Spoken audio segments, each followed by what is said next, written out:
郡主，您吃点药吧。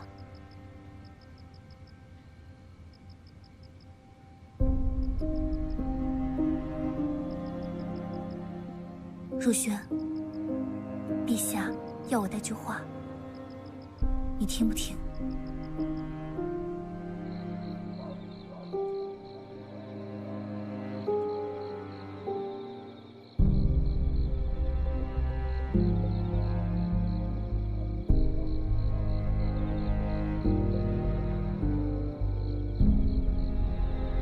陛下，回去吧。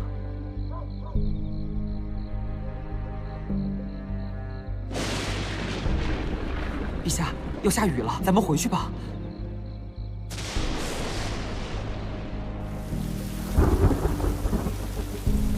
陛下，陛下下雨了，咱们回去吧。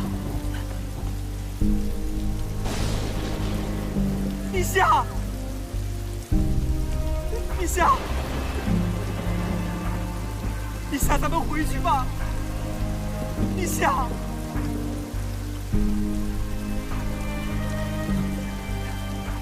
陛下，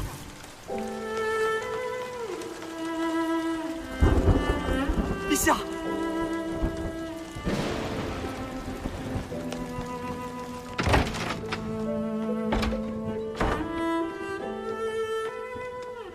还在吗？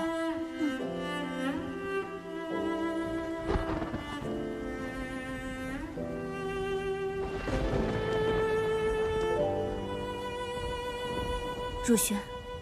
你不亲口跟他说一句，他是不会走的。我怕再见了他，我会控制不住自己的心。控制不住就控制不住，那又怎么样？你呀，就是太聪明，想得太多。如今可好，一个守在外面，一个病在这里，难道非要把两个人活活折磨死，才算完吗？你以为我想这样吗？ 我也不想，可是命运偏偏这样安排，那我又能怎么办？怎么办？要么好好活，要么一起埋。如果听命运的安排，你当初就不该爱。既然爱了，那还管什么命运的安排啊？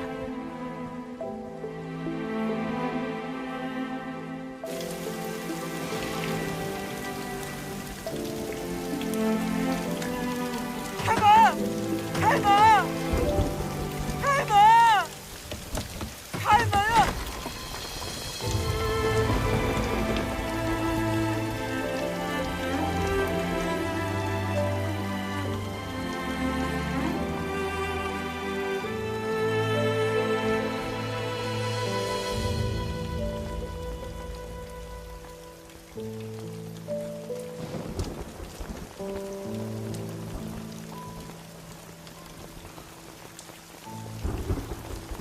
咱们上次一别，一直没机会见面。其实，我心里一直记挂着你，你的心意，朕都知道了。朕不会再逼问你了。这次不管你说什么，朕都不会放手了。